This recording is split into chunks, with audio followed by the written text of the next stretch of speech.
for a series of lectures. So the last in this series, Revis will be talking about how do you prioritize R&D, research and development issues that need to be addressed, as you work in this environment with technology and policy are striving towards a sustainable goal. A little bit about Revis. He was a vice president of policy planning and development at the Nuclear Energy Institute, responsible for development of policy positions affecting nuclear power.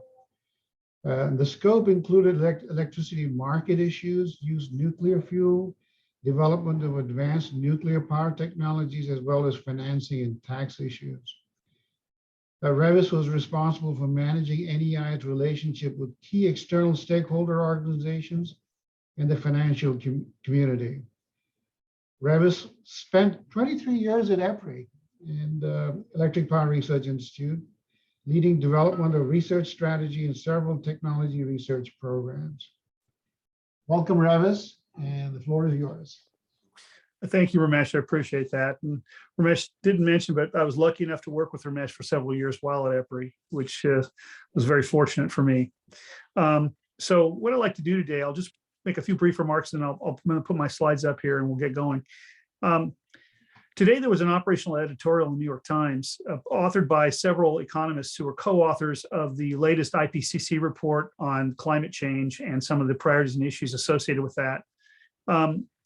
Those authors, the subject of the op-ed, which I think is pertinent to today's presentation, was that while there are several areas of debate related to how we address, both in policy space and in technology space, concerns about climate change, the op-ed essentially urged a consensus around some shared priorities that can be pursued now, such that we don't allow our debates over certain topics to delay all of the necessary technology to work, research, deployment, et cetera, that is needed.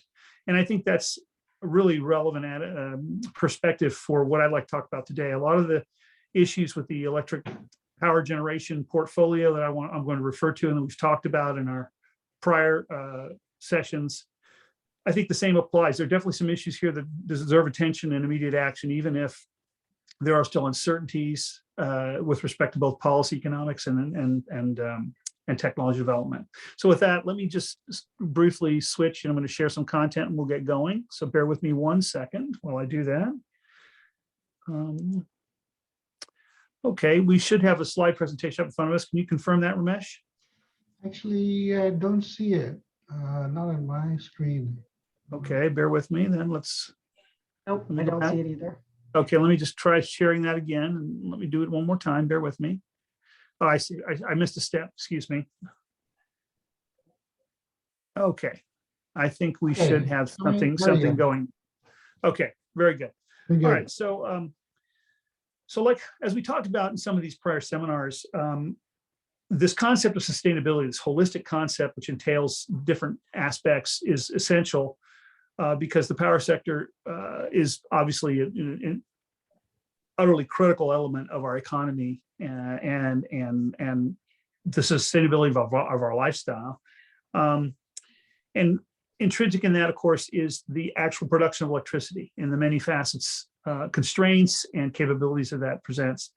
So what I really want to do now is try to bring things together from the previous sessions we've had and try to focus a little bit more on the waterfront of different technology opportunities and challenges that we have, and maybe try to distill that down to some perspectives on where to go from here. And I'll say here at the outset, all along my goal in this, when Ramesh and I discussed doing these series, is I'm hoping that some of you who have been participating in these sessions will be interested in devoting your time and energy to attacking some of these issues. I'm hoping to get some people interested and inspired in looking at some of these problems.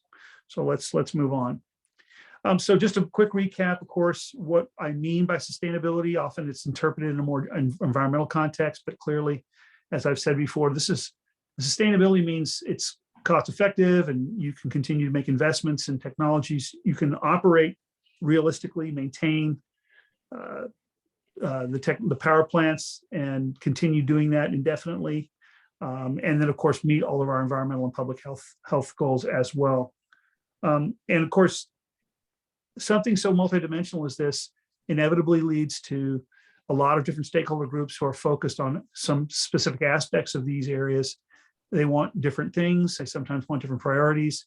And that brings a very important focus on not only the technology development and research issues and challenges, but the ability to communicate with people outside the technical community who are making decisions about where we make investments with our resources and decisions in our policy space. And I can't underscore enough that it's important for those of you who are interested in these problems, even if you or yourself are not involved in communication in the future, you don't envision that you always think about your work in terms of how can I make it accessible to those stakeholders, because the degree to which that is achieved will lead to the capability of achieving consensus. And that's ultimately what will be necessary.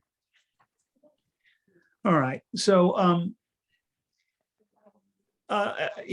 as I've said before, while we have all these dimensions to sustainability, one of the challenges is that not all aspects of sustainability are explicitly valued or monetized in our markets or even in our systems outside of markets. Basically, we focus on the cost of electricity production, generally the instantaneous cost of production. And so market signals which lead to decisions, asset investment decisions, operational decisions, regulatory decisions, which take into account these other priorities that are entailed in sustainability aren't always, those signals aren't there, aren't very strong because they're provided by indirect means, which we'll get into a little bit later here. The other part of this is that conditions can change. And I'll give an example of that here in a moment. Conditions can change so that what we think of as optimal, that it balances all of these concerns to achieve sustainability, that idea of what is optimal can shift. And what that means is that whatever is done both in technology space and in policymaking space, we have to recognize a need to be positioned to evolve and change the strategy and the underlying technologies to adapt to changing conditions. That's very challenging, and that raises some interesting questions and opportunities as well. So, for example, looking at market design as well as looking at technology development. So let me just give a couple of examples. I want to go dip back into some of the previous sessions because I think these are salient. This particular slide, some of you may remember this from the January seminar. We were talking about energy economic modeling, and this type of modeling tends to look at how to estimate the lowest cost of electricity production over a long period of time, in this case, 40 years. And in this particular instance, it was a study that was looking at how the optimum mix of generations technologies would change depending upon low or high gas prices and whether or not the transmission system could expand or not. And what I thought would be important for today's presentation is to just show how when that slide was originally created, and that's roughly speaking about 7 years ago, I think, gas prices were quite low. At that particular time, we were seeing that was earlier on in this wholesale shift to natural gas production. Natural gas now is about 40% of U.S. electricity generation. It was much lower than that back then. And fracking was finding a lot of gas. The United States was producing a lot of its own gas, more and more, even exporting gas.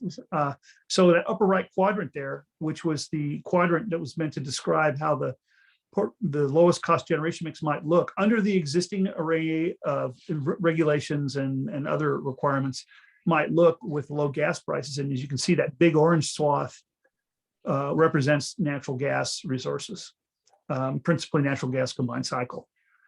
Now, in contrast, where we are today, gas prices are higher. 7 years later, substantially higher. And so the quadrant that's maybe more descriptive of the trajectory you're on is maybe the lower left quadrant, or maybe even the lower right quadrant, because we really haven't seen a tremendous amount of expansion in the transmission network either. But obviously you can see the orange swath is quite a bit less, and there are larger amounts of generation from other assets, principally from renewables.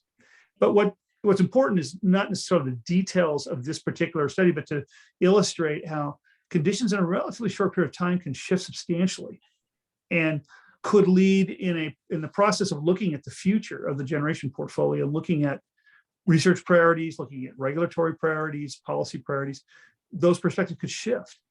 And so what I want to really underscore from this example is we need to make sure we have the technology optionality to adapt to changing conditions.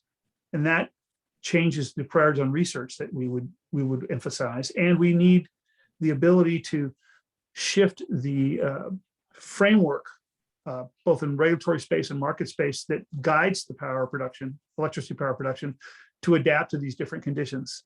And this idea of optionality, maintaining optionality so that you can adapt to different future conditions is going to be a recurrent theme here today. And that has a very important bearing, I think, on some of the research priorities that we will get to. So I thought I'd include one other example just to pick another dimension other than fuel and fuel costs. So this particular study, some of you may remember this from our seminar in March. I think it was in March.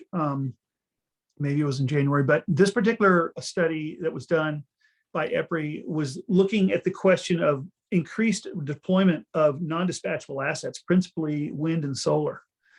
And the question that was being asked in that particular study was what impact that increased dispatch of non-dispatchable assets, or increased deployment of non-dispatchable assets, what impact might that have on other parts of the electricity production or delivery system? And what this chart illustrates is where much higher levels of flexible operations for dispatchable assets, gas, coal, and nuclear, would be required to accommodate the presence of substantial generation from non-dispatchable assets. So the brighter colors, the red and orange colors, or maybe that looks brown to you on your screen, would be areas where there's higher demand, much higher demand for flexible operations, and the yellow areas are areas that experience some increase in demand. And the important thing here is that a desirable goal, a goal of increasing the generation from renewables with the concurrent benefits that accrue from that, both economic benefits and environmental benefits, creates a challenge elsewhere. And we have to recognize that challenge and maybe recognize that technology capabilities need to be improved or increased in order to address that challenge. Some of you may remember from that discussion we had, the word challenged in this particular picture means that you have substantial numbers of power plants increasing or decreasing output over minutes and hours for sustained periods of time throughout the year, which for most thermal power plants is challenged operationally, and also tends to create damage, causes challenges for the long-term aging of the components in the power plant. So this is another facet of where there can be changing conditions as we, for example, move to policy priorities where we would like to increase the generation from renewables. And another facet that this example brings in, which we'll come back to later, is that the concept of operational flexibility, though well recognized in the industry, is not something that is recognized as a capability that has a monetary value in markets, generally speaking. So if, for example, you have a market that has an increasing level of renewables, there may not necessarily be a market signal that leads to a perceived higher value of assets that can provide operational flexibility in support of that increased generation from renewables. And that is a challenge. And that, for example, represents one of the areas where research is needed. How can markets be designed in such a way they do recognize some of those other capabilities and assign value, and thus be able to send market signals? So we will also come back to that. So this is another example. So maybe to kind of just converge here across the board on a wide array of things. Some of you remember this from the last time. This is a chart that kind of qualitatively illustrates how many of the different major generation technologies, when looked at from the perspective of different issues, operational flexibility, capital cost, waste products, land use, whatever topic you want to pick, they're all listed there on the left. What you can see is that the circles with all green or mostly green are areas where those technologies do well in relation to that issue, and the areas where there's more yellow or all yellow, those technologies don't do as well. And clearly there's no silver bullet. No technology is successful in the face of all issues. So this just suggests, in addition to the technology optionality to adjust to changing conditions, this suggests that we need an array of technologies in our portfolio in order to achieve the appropriate balance in addressing the various issues that constitute sustainability.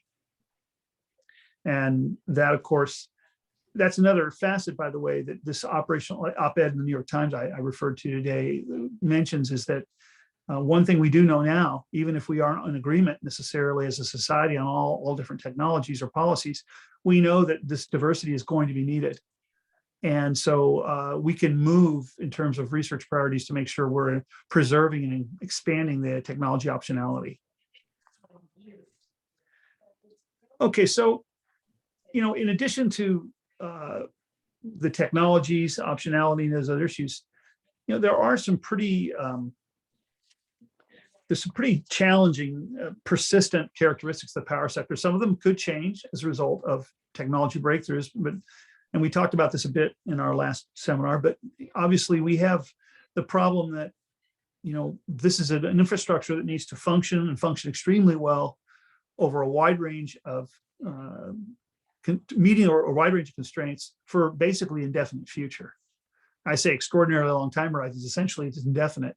I don't think any of us can very easily envision a future that excludes a highly reliable, highly cost-effective, highly available electricity system. And so that need for indefinite sustainability, and I choose that word because it's such a challenging word to include, means that we obviously can't, no one can be assured that we'll never have issues with the power sector. Like right now we're dealing with greenhouse gas emissions, though our demand for electricity really has grown over the many decades. But we have to build an R&D strategy and a technology arsenal that really enables us to visualize how we can maintain the sustainability of this part of the power system. And that's a very important perspective, never lose sight of. Obviously, the power consumption patterns between different consumption sectors is very different, can be very, very different. And that creates different demands on the power sector. The same system supplies power to all those different consumption sectors, yet has to contend with different load patterns, different economic drivers that drive the consumption, which of course links the power sector to other economic drivers outside that are affecting these other consumption sectors. And just remind everybody, some of you are familiar with this, will know what I mean, but I'll just redefine consumption sectors. I'm talking about retail consumers, so those of us individually, residences and so on. And then we're talking about the commercial sector, which is essentially sort of middle to small size businesses. So restaurants, hospitals, universities like Lehigh, all of that. And then finally, the industrial sector, large energy intensive activities. So chip manufacturers, paper and lumber, materials, things like that. And so there's a lot of differences in all of those sectors that result in some different challenges. The other factor, of course, is the stakeholders want different things. And I think most of us would agree that much of our economic environment is driven by a perspective to achieve economic efficiency in the relatively short term, near term, in the next few years. And so stakeholders want things that will address that need. And that is often in conflict with what will lead to a very long-term sustainability for the power sector. So there has to be some way to balance those priorities and reach consensus. And we will come back to that in more depth when we talk about some of the research needs around modeling. But that's a very important dimension. This isn't really technology per se, but it is a very important, very, very important priority. Of course, then one of the biggest challenges, of course, is we have a just-in-time system. Our system doesn't have really a lot of ways to generate energy whenever it's most optimal and then store it somewhere and then deliver that energy to where it's needed at very different timeframes. We have only about 2% storage in our system, which effectively means we have to produce energy as it's consumed. And that has so many secondary effects that are challenging, and which of course we've talked about, and I'll talk about a little bit more. The other part of this is that as we have gone to markets to try to create economic efficiency in power production and the delivery of electricity, we've tended to create markets that are focused around, I would say nearly instantaneous pricing of electricity production, or the cost of production of electricity in the short term, the next days, weeks, maybe months.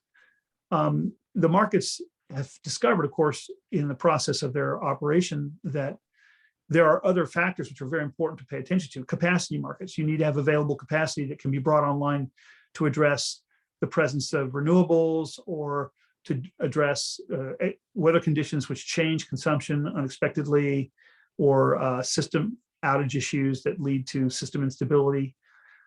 So markets have created secondary tools to address those other things, because the price signal doesn't always result in addressing those other issues. I mentioned operational flexibility is another one of those examples earlier. So market design is there are a lot of stakeholders in that area, and a lot of sensitivity to how markets are designed, yet market designs will have to accommodate other priorities eventually, if we're to have the sustainability we're talking about. And then a very important, it's a subtle point, but I think it's often missed, is competition for resources. And the biggest and obvious one is natural gas. Natural gas is a very important fuel for a lot of non-electricity production uses. And what we've seen in some of these cold snaps in recent time is that when a conflict in priority arrives, often the non-power usages take priority. I mean, we're going to heat people's houses before we're going to provide power to a natural gas combined cycle unit very often. Say, for example, in places like Texas, where people are not equipped to deal with prolonged cold periods. So that competition for resources extends to other areas as well. Like, for example, with much larger deployments of solar and wind, we are in a position where more land resources are needed, or offshore. And as some of you may be familiar with this, but many times there's been opposition to those development of those kinds of assets in areas where people realize the amount of land resources that are needed. Another aspect of that is that wind turbines and solar facilities need maintenance. You need to have access to them. And since they're physically larger and spread out, you need infrastructures to achieve that. You need service roads, you need people and vehicles, and there's sort of a secondary effect of that. So that requires, resources to support that secondary infrastructure. That competition for resources can sometimes create a vulnerability for the power system in terms of being assured of getting those resources when needed. And then last, I think very important, many of you are familiar with studies that were done, say, I think maybe about 4, 5, 6 years ago, might remember studies that talk about how there isn't really a lot of demand growth anticipated, that efficiency measures to reduce demand growth have been effective, that slowed economic growth, we came out of that large recession a number of years ago, has led to static electricity consumption. That has changed somewhat as the last several years have gone by. And on top of that, a longer term view of electricity consumption simply shows that growth tends to continue for two important reasons that are pretty durable. One is simply population growth. It's often forgotten. The United States is the third largest country in the world with respect to population. So it's a very affluent society. So the energy consumption per capita is quite large, much larger than any other country or in the world. That growth will continue as we increase in population. The second part of it is that because we have such a dynamic and diverse economy, often when we discover ways to save electricity through efficiency measures, just better technology. So, refrigerators and TVs of today use less energy than older models. what happens with that margin or that headroom that's created in the electricity consumption area is that rather than preserving it, very often that energy is redeployed by consumers to take advantage of economic opportunities that are enabled by the availability of that energy. So the so-called rebound effect doesn't always lead to sustainable reduction in consumption, which then in turn makes it more likely we experience long-term growth. So that's another important challenge. We have to think about, when you're thinking about indefinite sustainability over basically 100 years and beyond, one has to think about even small rates of load growth over those periods of time become very substantial. And so we have to think about R&D priorities which anticipate and are able to meet those challenges. That's a direct consequence of thinking about indefinite sustainability rather than thinking just in near term. So these are big overarching constraints. They're not all irreversible. They're not all unchangeable. Some could be modified perhaps by some major technology breakthroughs, which we'll talk about. But it's very important to keep these things in mind, I think, when we think about R&D opportunities and priorities in the future. So what I wanted to do here, and I used this slide in our last presentation, but I wanted to bring it back here, maybe slightly talk about it in a slightly different way. I put this together because I wanted to illustrate the connection in my mind between different domains in which we need research and development accomplishments. We need some breakthroughs. Obviously, the three circles in the middle there kind of go to a representation of sort of the technical part of the problem. We need to enable a lot of things. We want to decouple generation from demand. We want flexible operations. We want to extend the life of assets and so on. And those are all, each one of those topics entails a number of subsidiary to R&D challenges, and that's very substantial. And I think most of us, when we think of research and development, we think about that. We think about these technology areas, which are very, very important. And without them, we don't go forward. We also, though, have overarching those some important areas where we need development. We've talked about market design, the fact that markets don't necessarily apply explicit value to some of the aspects that are needed outside of the cost of electricity production. So market design itself is an area of research and development, particularly when you have to connect it to the technology capabilities and limitations of the assets that are available, and the fact that markets are evolving as people engage in economic activity. And then even encompassing market design and technology R&D is the need to evolve energy policies to pursue this concept of sustainability in such a way that we can continue to adapt as conditions change.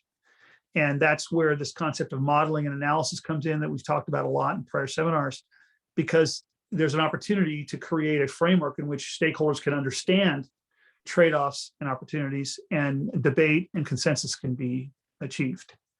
And so in a way, this is sort of a way of thinking about the different dimensions of research and development needs and opportunities that exist.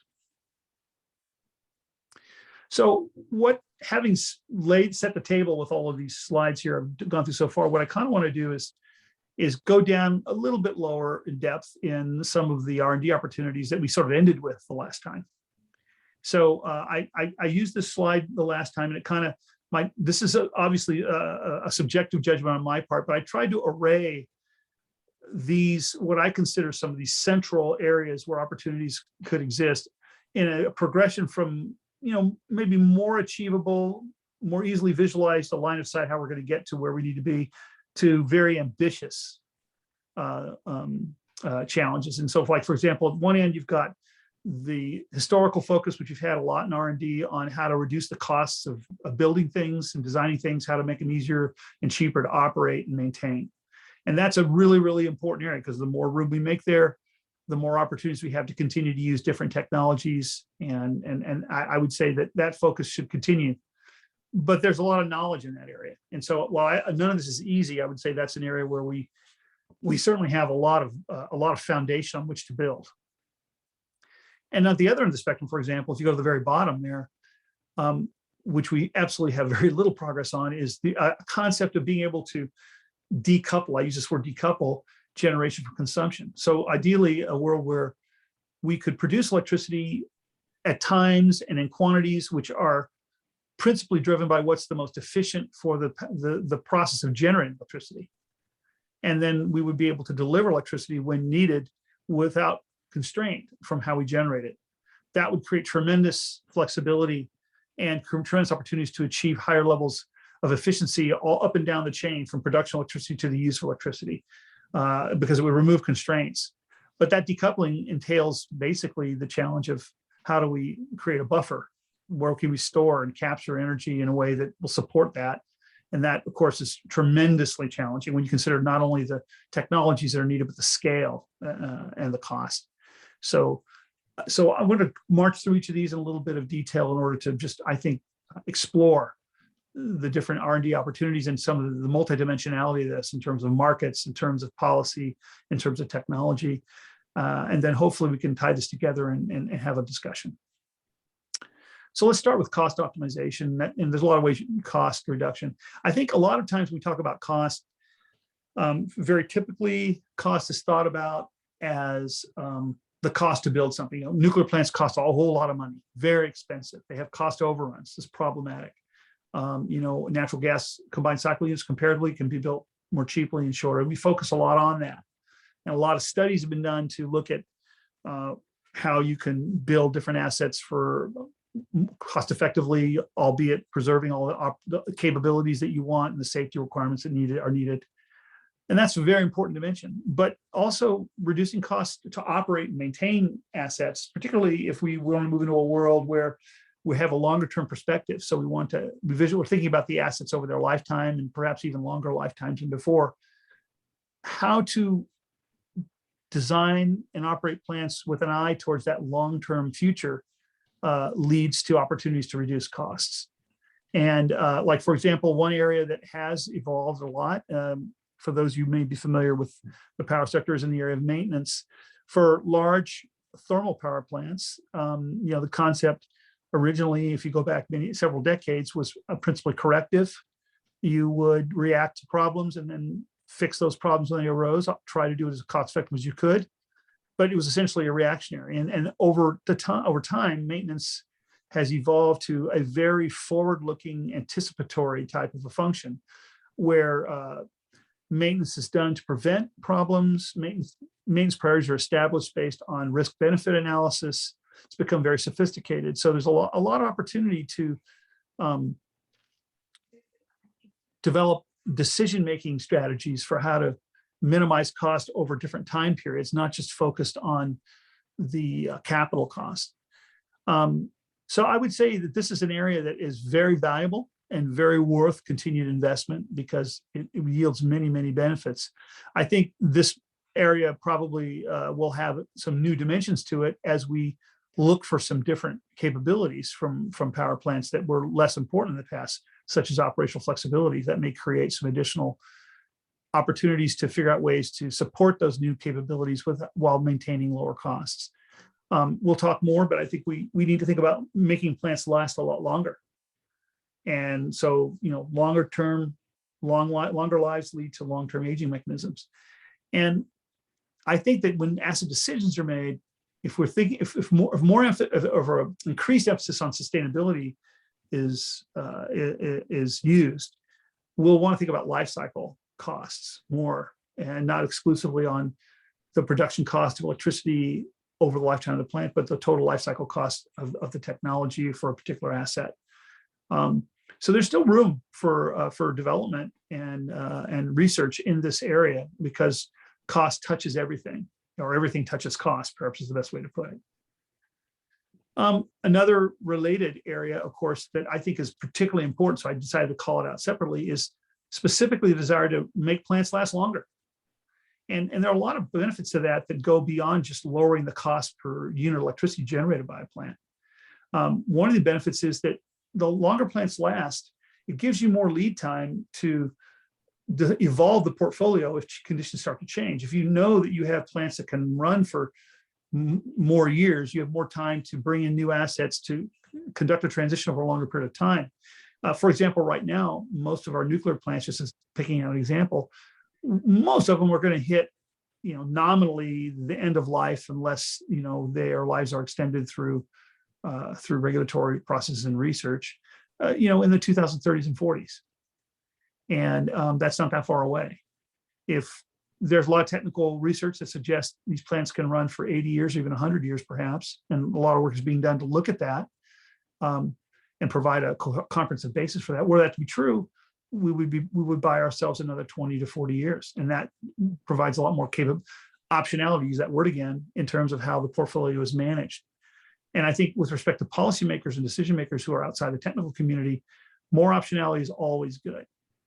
The other part of it is you just average out the capital investment that you have to make over longer periods of time. So it makes it easier to recover capital costs because of longer lifetimes, which makes it easier to just make a determination that you're going to use different technologies, even the more expensive ones. And of course, you have more time to do the actual research to develop new options or improve the options that you do have. So this increased lifetimes has a lot of facets to it that are really beneficial. In my mind, based on where we are today, I think, aspirational goals, maybe you could, this is just one data point, but my perspective would be nuclear plants that last 100 years or more, establish definitively that wind and solar installations can last well beyond 20 years. It's not really clear yet. We don't have enough experience to be sure. I mean, 20 years is kind of a nominal number I've heard thrown around a lot, but I don't think there's a lot of solid experience or basis for that. It'd be nice if we knew we could get a lot more. And natural gas combined cycles, which originally, I think, when originally designed, were thought of more as plants that would not be base loaded, but would be operating periodically, and therefore their lifetimes don't necessarily have to be extraordinarily long. Now they're becoming much more base load plants that operate at consistently higher capacity factors. You want those to last a long time. So well beyond 40 years would be good. So this is kind of gives you an idea of maybe some time frames that would be valuable. And I think derivative issues that come out of this lifetime extension are some of the same issues that we were talking about in cost optimization. Longer term aging mechanisms, which lead to a whole assortment of secondary challenges, all of which contain R&D opportunities. How do you identify these mechanisms? How can you monitor them effectively and mitigate them? Maybe it's not only a question of just repair or replacement. Can you just mitigate and extend life? So, of course, which means what kind of maintenance strategies do you need? What kind of diagnostic techniques do you need? And how can you preserve safety margins over longer periods of time and demonstrate that? How can you operate assets in a way that maintains economic efficiency, but does also manage these long-term issues and preserve long asset life? So there are lots of opportunities in the extending plant lifetime, benefits and opportunities from an R&D perspective there. The other area, of course, this is kind of goes more, I'd say, to the decision makers and the policy makers, is this whole topic of energy modeling analysis that we've talked about. Now, we've spent a lot of time on that in the last few seminars. So what I thought I could just do here is kind of summarize and bring it back together, because we've talked about it in so many aspects. It maybe is a bit confusing to keep track of what we're talking about. So the first thing is, what a lot of these analyses generally do is they are least cost tools, where over long time periods, based on assumptions and representation of regulatory considerations and fuel costs and some of the aspects that can be monetized or quantitatively represented, they look at what would be the most economically efficient way to produce electricity over a period of time, long periods of time. What some of the opportunities here are being able to look at even longer timeframes, even beyond 2 or 3 or 4 decades, but looking at even longer timeframes to try and understand possibilities. And the analogy I'd like to draw here is that these analyses are far from predictive. They contain a lot of uncertainty. So using the output from these analyses is challenging. But I think an analogy that can be drawn is the concept of using Monte Carlo analysis in investments. A lot of investment experts will look at a portfolio of investments, and then they will do Monte Carlo analyses, which try to represent variability and different inputs, and present a kind of a family of scenarios, a likely family of scenarios in the future, based on the statistical confidence intervals that you want. And the idea is you can get some information about the array of scenarios, what in the case of investment, what the return on investment might be. It might range over a sort of array of values, or how long a quantity of money will last based on expenditure rates and so on, like for retirement analysis. In this context, for energy economic analysis, the idea is to get an idea of whether or not some scenarios emerge that are clearly not sustainable. And over longer time frames, you're able to get better some ideas about that can lead to changing priorities to try to steer away from those possibilities. So that's valuable, even though you're not necessarily predicting things. But necessarily to do that, you have to capture better detail about how technologies actually function. Typically, my involvement with these models a decade ago, what tended to happen is that you would represent the cost of producing electricity from these technologies, but not necessarily much else about the technologies. For example, how they're capable of operating. So, for example, the cost of producing electricity from a natural gas combined cycle that is fluctuating in capacity factor and one that's operating at a constant level is different. And the availability of the asset may be different. It may not be capable of ramping output up or down beyond below a certain rate. The availability of fuel is important. For example, coal and gas require, or wind and solar really also essentially require what I would characterize as a continuous flow of fuel. You have to have fuel is constantly available over time, and the asset operates as long as that fuel supply is available. If weather conditions or economic conditions interrupt that fuel supply, the asset is not available, or it's available at a higher cost. Representing that value for that, so that the long-term economic impacts of that, the presence of that risk, is another challenge. Another aspect is recognizing the dispatchability of assets. An asset that can be turned on and off when needed versus an asset that cannot has different values and drawbacks. And that's typically represented by very detailed near-term models that look at, say, for a period of a year, look at hour-by-hour dispatch of assets for a given area with a given array of generation assets.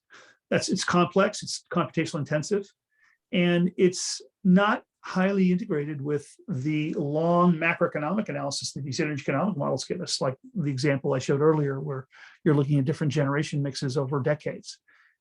It's possible to tie these two together with effort, and some effort has been made to do that. That's an area where more integration is needed in order to be able to tie in the value of dispatchability into the overall analysis.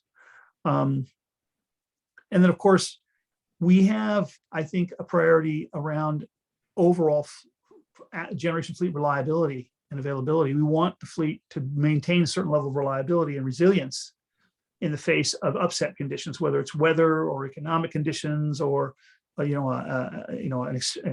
area outage that is created by the result of some sort of an accident. We want to be able to characterize that well enough that we can place value on that in the analysis that we do, so that decisions that are made know that aspect of value is incorporated. Another important facet in this analysis is to facilitate an understanding of criteria which can be understood by stakeholders that, if met, will balance near-term operational needs and long-term strategic priorities for the fleet. Creating those criteria is definitely not easy, and both in terms of technically defining them and also in terms of achieving consensus around what they are. So that's definitely a rich area for research. And then finally, creating a framework that ties together these increased modeling capabilities with these criteria, so that you can have stakeholder group discussions between conflicting priorities and resolving them and reaching consensus. Ultimately, policymakers make decisions that have political components that can't be captured in modeling, but what you want to be able to do is create a foundation for the decision processes that is consistent, transparent, and observable. And that will lead to much better policymaking and a greater likelihood that the needs for a sustainable generation portfolio are going to be met in the process of making those decisions. So there are a lot of facets to this energy economic analysis I think will provide rich opportunities for future R&D in the future. And I think there's a place there for both engineers and economists.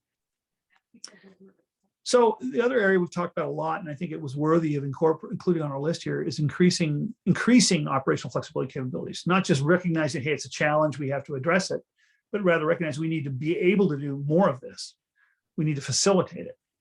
because it's likely to be part of our future, not only because of non-dispatchable assets like wind and solar, but also because more customer sophistication in energy management, local customer resources, distributed generation, where customers may change what they're consuming from the system as a result of those distributed resources, efficiency programs. There are a lot of sources of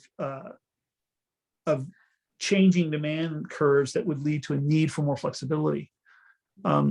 So one area there, for example, is heat recovery steam generators, HRSGs. This is a key component from natural gas combined cycle units, which allows the waste heat to be used to produce steam.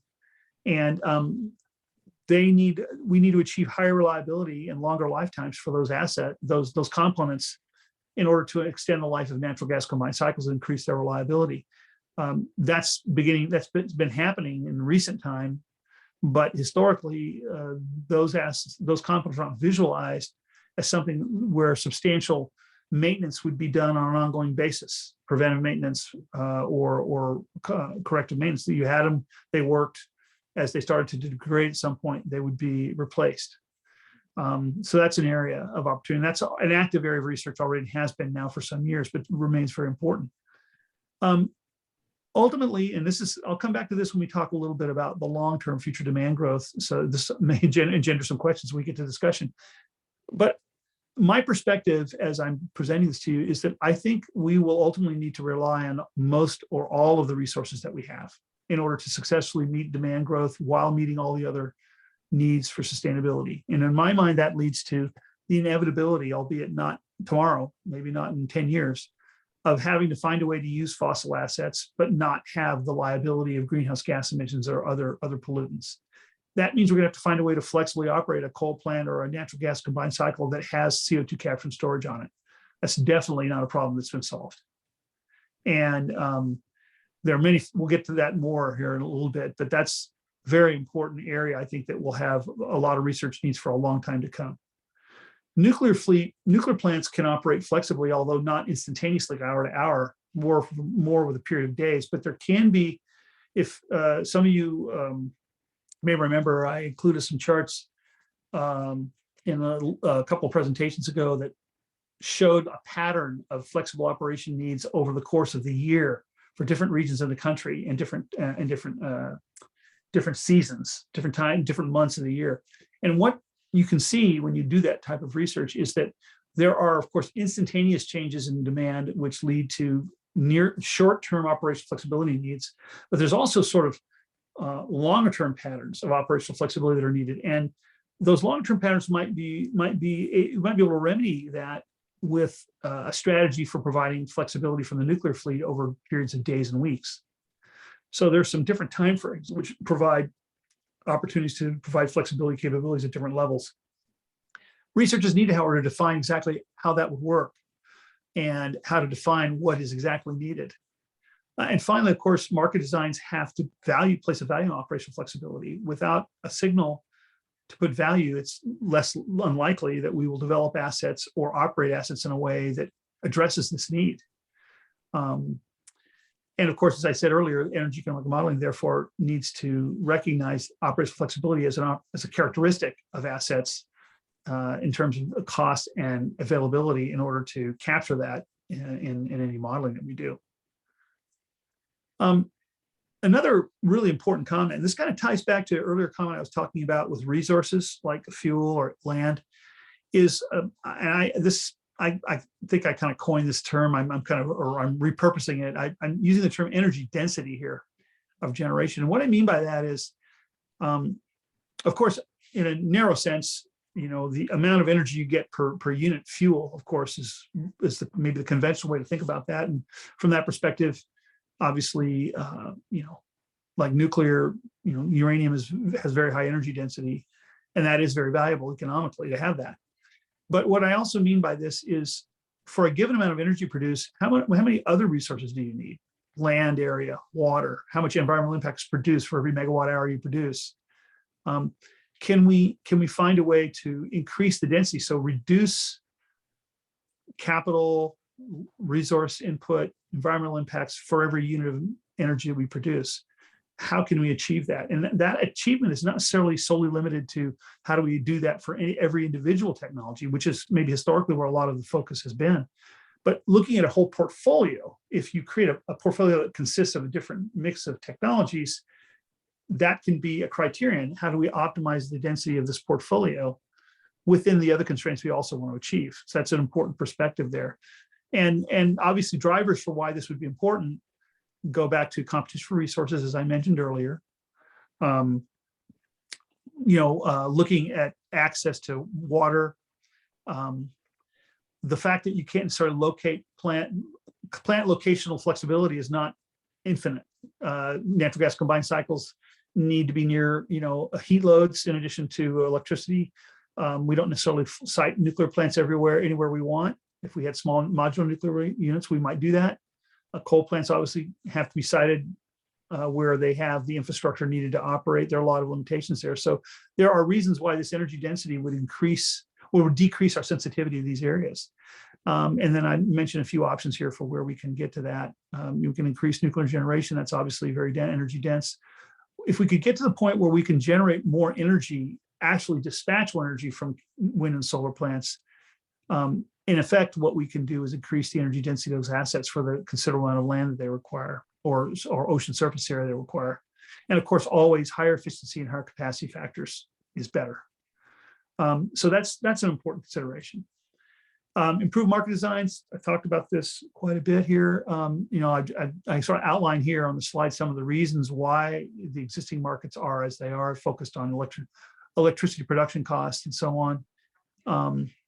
I would even say an important feature of this is that you can see these subsidiary bullets in the first block. A lot of the other factors that are important are recognized, but not necessarily really explicitly quantified or not even directly quantified in the market, but are indirectly addressed. We really address environmental and public health requirements by having rules that control what we can and cannot do. They're not really represented in a monetary way in a market. Resource adequacy, we always have enough capacity available when we need it. That's addressed by separate capacity markets and administrative rules in markets, which ensure that that need is met, because the basic market built around electricity production cost doesn't. So we kind of maybe want to evolve to a more forward-thinking view, or not say forward-thinking, that's a little bit presumptuous, but a view of market design that anticipates some of this holistic view of sustainability rather than the evolutionary design we sort of organically reached at this point in time. And what it really boils down to is figuring out a way to ensure that there is a value signal for every facet of sustainability, so that when decisions about asset investments and dispatch and operation are made, those signals influence those decisions. If those things if you could achieve that full, I would say, transparency and observability in the market, you would get a market that is likely to self-optimize the way we hope around all of these aspects of sustainability, which is not necessarily the case today.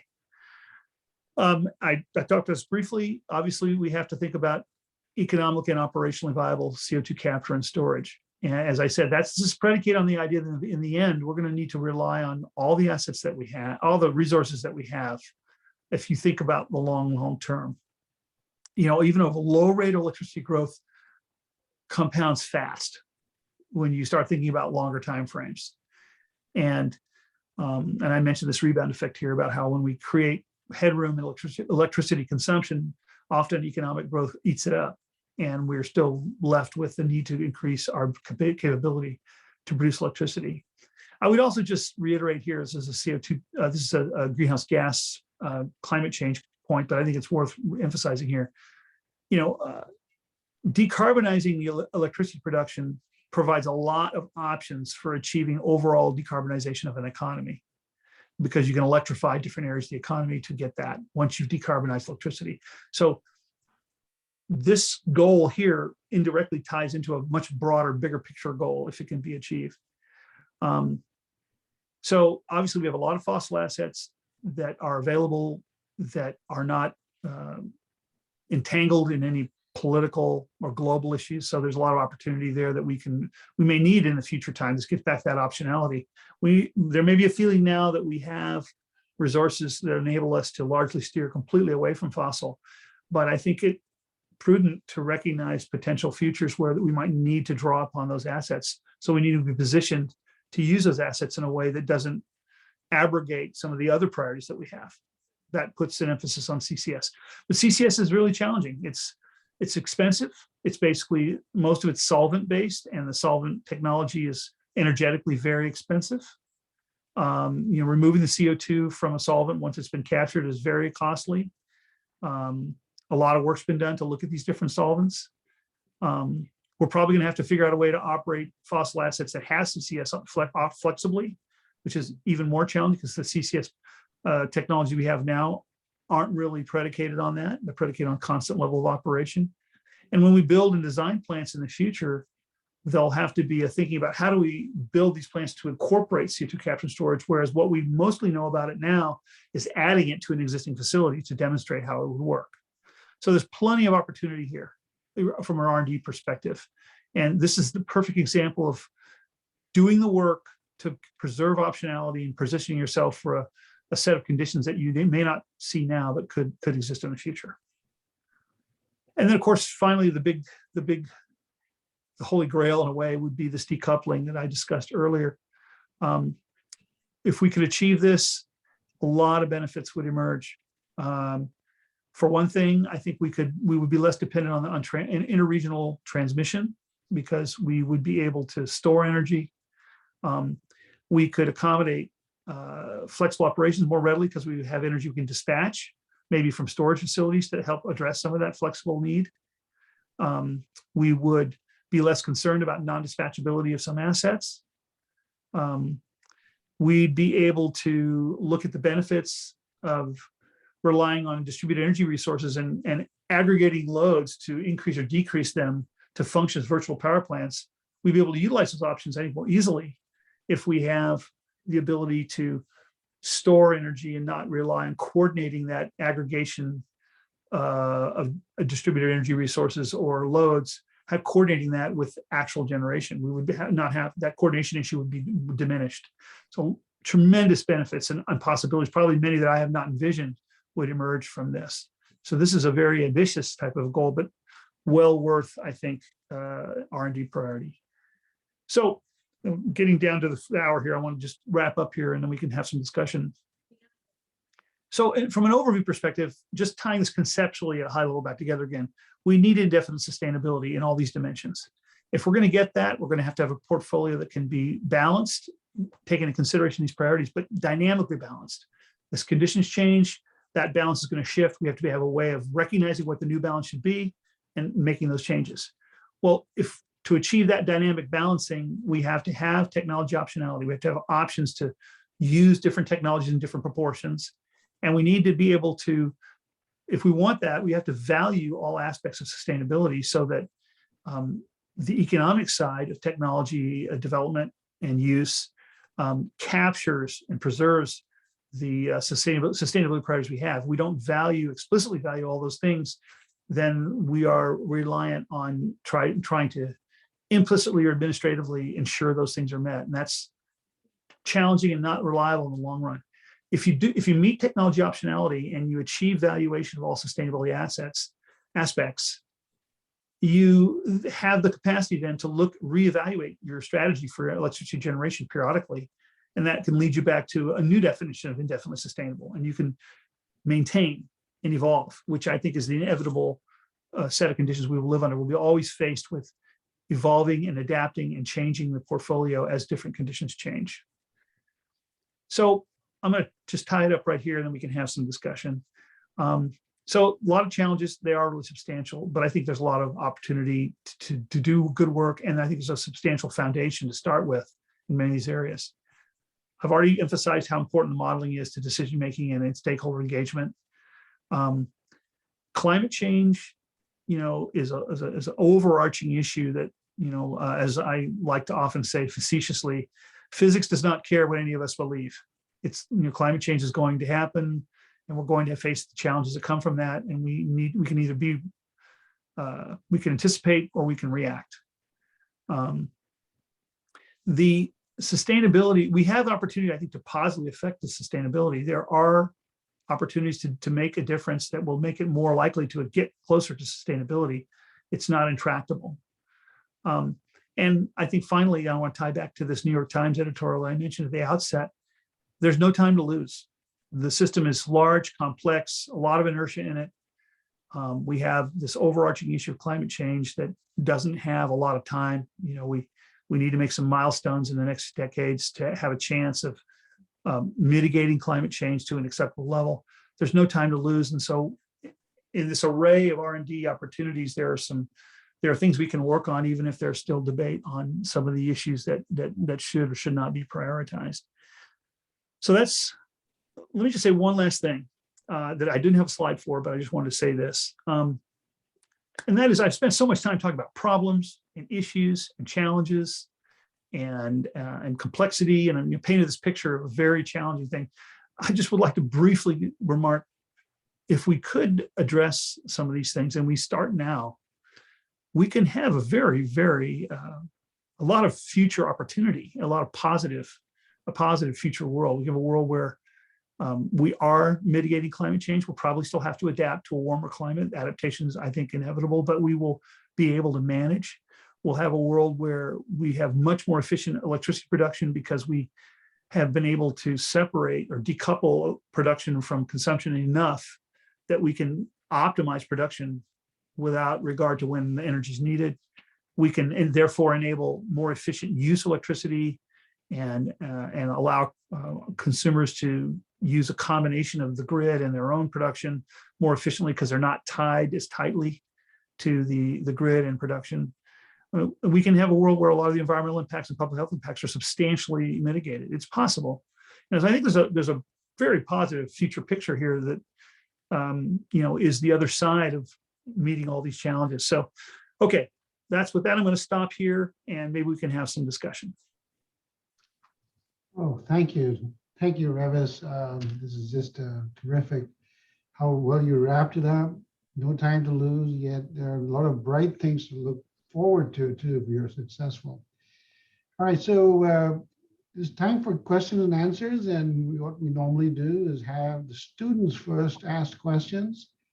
And so students, please go ahead with your question, unmute yourself, introduce yourself, and ask the question, please.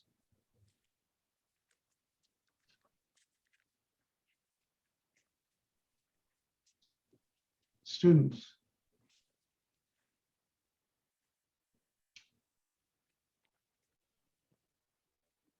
Okay. Students, last call. Audio questions. If you're shy, please pop your questions into the chat box, and Susan and I will go through them. And that applies to all others too. If you want to ask a question, please go into the chat box, pose your question, or unmute yourself and ask the question of Revis directly.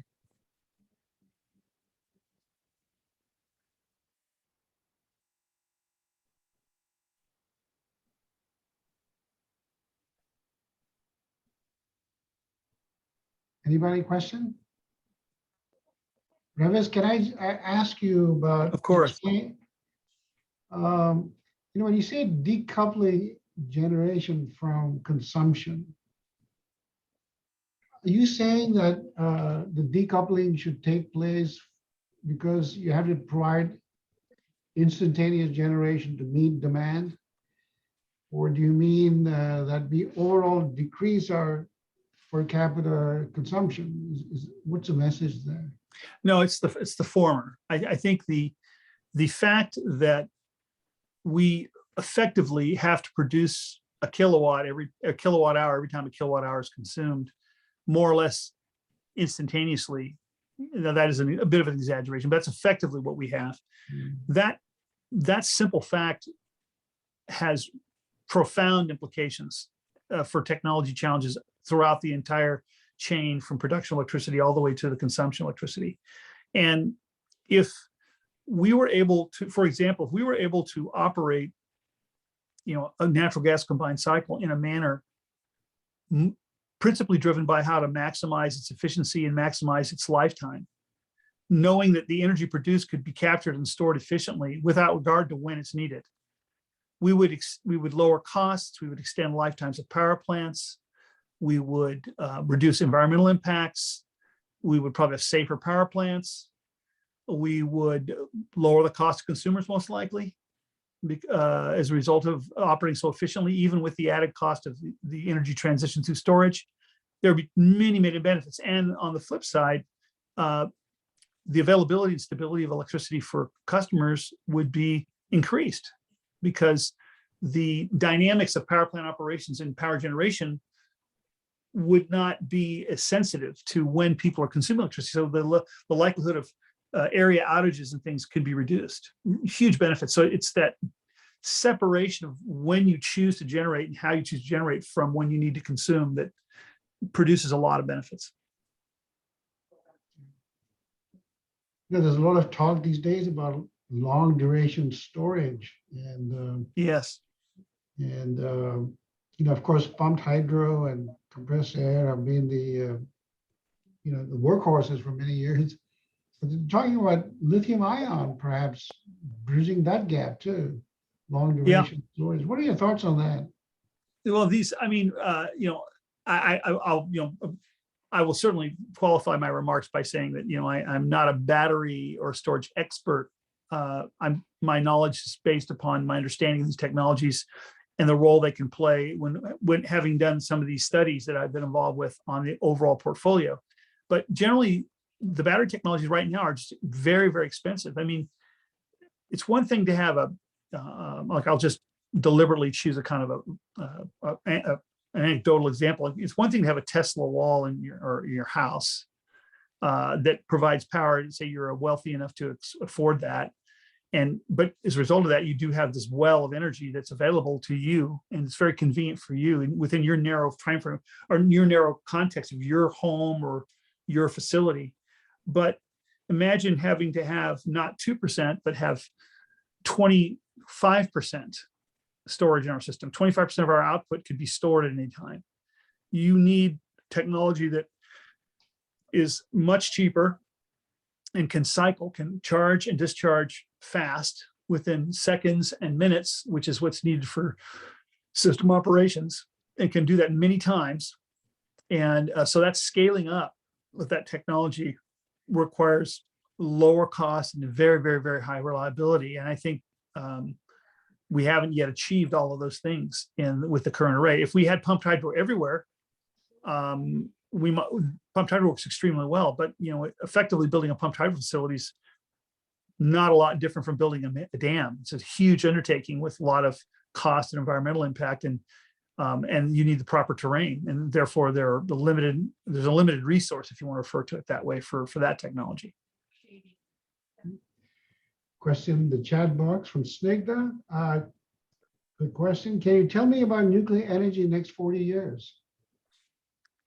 Well, that's a broad question, but I'll just hit on a few points I think are maybe the most important things to consider. First is, I think the existing nuclear fleet still about 19–20% of US electricity generation. So it's a very substantial portion of our fleet. So the first part of my answer is I think there'll be a lot of emphasis on extending the life of the existing units and operating them longer, because they play such an important role. They provide 1/5 of our energy, approximately. They provide that without any greenhouse gas emissions. So you've kind of got a nice chunk of the electricity sector that's decarbonized right now, which is, you don't want to lose that. And the third thing is that because they don't have continuous fuel supply, that you refuel nuclear reactors every 2–3 years or so, and they are, from a resilient standpoint, they are resilient. They're able to operate under a wide range of weather conditions or when other plants are out, and so they provide some system stability and resiliency, which is highly valuable. So that's one part of the answer. I think you're going to see a lot of focus on life extension of nuclear power plants that we have. We still have quite a few, over 90 units. The next thing I think is that the cost challenges, the perception that nuclear plants are too expensive and rarely meet their cost estimates when they're initially designed and proposed. I think I could go into that topic and explore those cost data and stuff, but rather than do that, I'll just focus on where I think it's going to happen. I think what the industry is doing is trying to figure out how to build a smaller reactor that balances cost with ease of siting, with still large enough to produce energy on a scale which is cost effective and valuable. Modular reactors where you can, site and build a smaller unit that produces X amount of energy. And then if you want, you can add another module and produce 2X or 3X of energy. So you have some expandability in a way that's cost effective. And so you can decide, you don't have to go all in right away. You can have more distributed nature of nuclear units rather than have just a few big units. I think that's another trend which is pursuing. You're seeing, first you saw several years ago proposed designs for these types of modular reactors from different institutions and companies. Now you're seeing a lot of these designs going through the regulatory process to be licensed, to have the design be licensed. That's an initial step in being able to actually propose to build one. And you're starting to see proposals to build the first of these units in different places. So that trend, I think, will continue. We will see the emergence of small modular reactors, in the next decade or so, maybe the next decade and a half. We'll see that emerge, and that will become another facet of nuclear. And I think maybe the third component of nuclear, which really isn't a technology answer, but it's more of a policy answer, is that I think as the urgency around climate continues to grow, because basically the world and the United States are lagging behind the goals that are being set, they set for themselves. I think nuclear will just take on added importance, and I guess what I would say is it's like you have your, it's like if the highways became much more dangerous to drive upon, your willingness to pay more money for a car that's safer might change. I think that same type of perspective will affect the perceived value of nuclear. Well, do you think, as far as nuclear is concerned, are we kind of overlooking something? We've become experts in the US. We've got very good operational experience. And as you mentioned, one of the markers was, the energy density of nuclear is so high, I don't need to use a lot of resources to generate a lot of energy. Are we behind, or should we accelerate this, or are we going at the right pace in introducing new nuclear technology? I think that's that's a controversial issue, because what really boils down to is perceptions on risks and benefits, and those perceptions differ amongst different groups of people.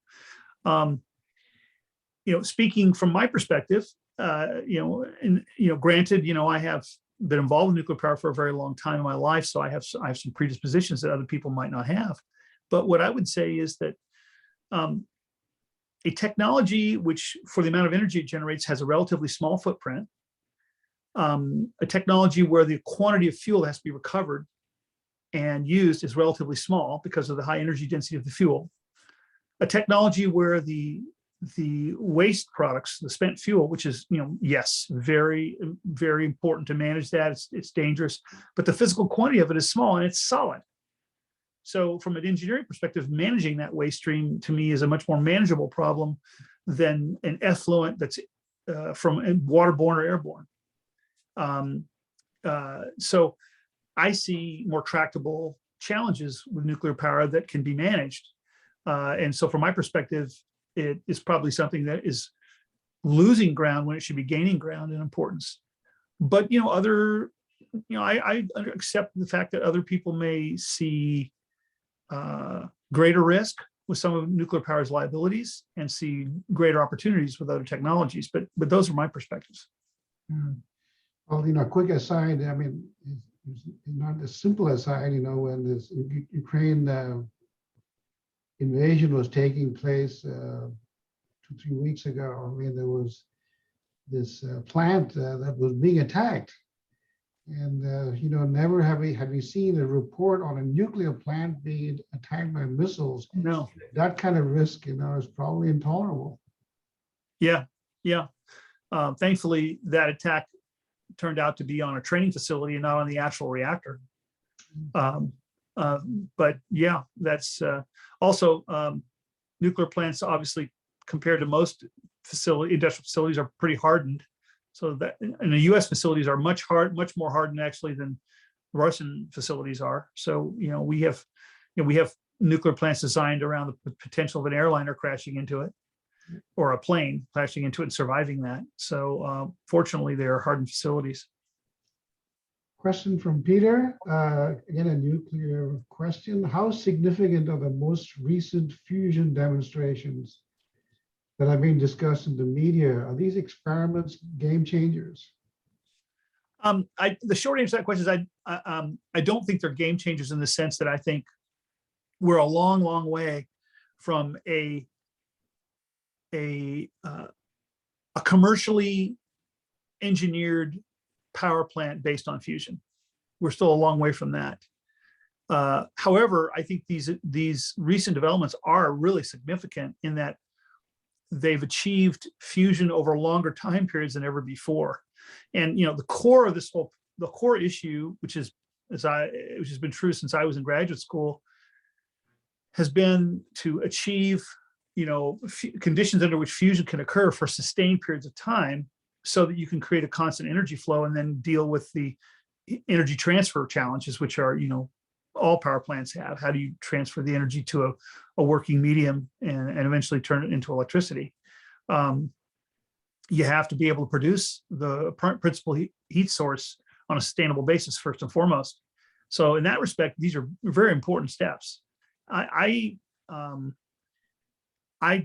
absolutely 100% feel that we should continue to devote substantial resources to fusion, because it's the type of goal that presents tremendous challenges, but if achieved would completely change, profoundly change how we produce electricity, because of the differences, and there would be very few little waste streams. Fuel supply would be completely different. There'd be huge impacts, positive impacts. So we should keep going. Question from Didiran. For a dynamically balanced portfolio, which of the key parameters, environment, economic, and technology, should be the driving parameters for the three? That is an excellent question, because I think that is exactly where we need to do more research. I mean, I could give you what I think are in each of those domains the principal criteria. Like okay, I'll give you a working answer, but take this as a working answer, not the answer. But like, for example, in my mind, in the technology domain, unit availability and energy density are probably the two decisive factors. You need very high energy density, because whatever resources you spend, you want to get as much energy for each unit resource you spend: money, land, water usage, whatever it is. And for any given amount of negative environmental impact you do create, while you're going to mitigate that, you want to at least maximize the energy you get for accepting that environmental impact. So that's what I would say on the technical side. On the environmental side, obviously, I would want no greenhouse gases. I think that's decisive. And I would want containable waste streams that you can contain. You may have to manage them, but at least you can contain them. So this is why one reason I like nuclear, because the waste stream the principal waste stream that requires management is solid. And I think that's more tractable. So that would be an important aspect for environmental for me. That's how I would think of it. And then from an economic standpoint, obviously, I think I would want something that has, for me, an important parameter, which is I always focus on, was I would want to optimize the lifetime cost of electricity production, as opposed to the marginal cost. The marginal cost, typically people will say, well, you paid X for a plant, so the first hour, second hour, 100th hour, 8,000th hour of power, you're producing at this cost. Compared to other options, it's attractive or it's not attractive. So that tends to lead to a shorter term perspective.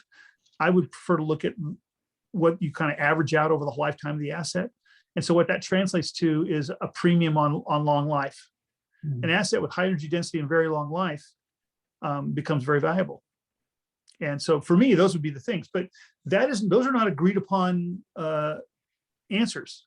And so the very research that's needed is the modeling I talked about, which will help reach consensus on what those drivers should be. Because once you get to that consensus, it's possible to reach agreement amongst policymakers, amongst asset owners, amongst consumers and advocates. You have to find a way to reach agreement, because whatever is done without the support of those key stakeholder groups, someone will stand in the way and try to block what happens. And so you have to have that ability. So it is exactly in that area where research is needed to identify consensus around what those key criteria should be. Question from Maria. Is there any research on using waste nuclear material as a secondary source of energy for some type of application, even if not electricity? I'm not aware of, using, like spent nuclear fuel for some other energy application, like in the same sense, like to draw a parallel in the same way that with a natural gas combined cycle, essentially you burn natural gas and you produce waste heat, and the exhaust gas heat is then captured and used to produce secondary steam for district heating. In that sense, I'm not aware of that type of a combined cycle concept, for lack of a better term, for a nuclear plant. I suppose there might be a way to capture heat from spent fuel in its early stages when there's a considerable amount of energy. But what, of course, the option that is there, of course, obviously, is to reprocess spent fuel to recapture usable nuclear fuel from it that can be put into new fuel elements and reused. So what you do is you essentially, you're essentially recovering, usable nuclear fuel that wasn't burned in the initial use of the fuel, and you're therefore reducing the residual volume of waste that you have left. That would be my answer. Yeah, isn't that the tearaway power? Is that one of its applications, or they're at least trying that out? I'm not tearaway. Yeah, that's Microsoft, Bill Gates's baby. Oh yeah, I haven't explored that latest project. So maybe there are some ideas there that I'm not familiar with. Okay. Any more questions? Please unmute yourself and ask them, or enter them into the chat box.